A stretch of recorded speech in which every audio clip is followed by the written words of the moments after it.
Hi mga sis, andito kami lakbay sa kalakbayan sa kadalanan ano bang tawag nito, sa kalsada. Hindi ko na alam anong.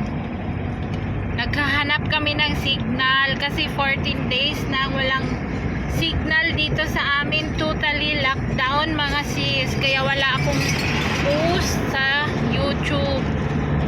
14 days, sabi ko kay Elias, hindi na natin kaya to, wala na tayong kakainin, kaya please maghanap tayo ng signal.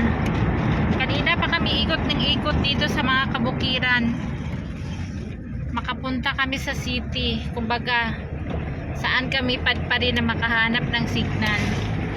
Wala nang truck na makapasok, hinaharang na mga truck na mga vegetables and fruits, lahat no? Oh, no more. Ng mga lahat dito, yung malalaking store sa amin, kahit yung mga sa bayan namin sarado lahat. Buong Kashmir no? Oh. Kashmir. Buong Kashmir totally shut down, internet wala, lockdown, sarado all store, kaya kawawa ang mga mahihirap.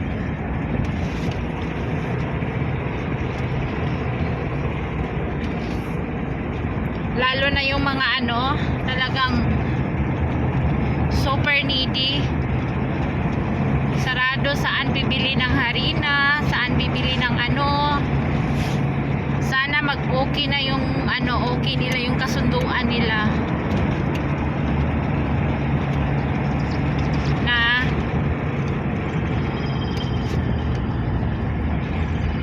ano ba kasi yung order ng mga taong bayan sa Kashmir? Sabihin mo. Ano order nila? Sino? Yung mga tao sa Kashmir. Marami yasin. Ano? Marami na yun. Marami yasin.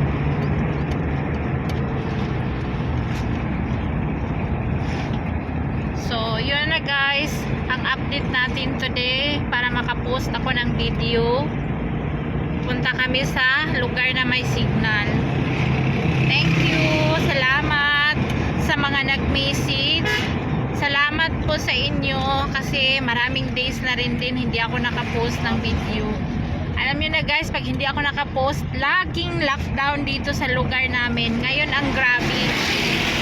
Totally talaga lockdown lahat mga tindahan. Ngayon ang grabe. Dati mga ilang days lang. Pero ngayon, weeks na. Coming 2 weeks, no? So, yun ang ngayon, pinaka lockdown, pinaka matagal.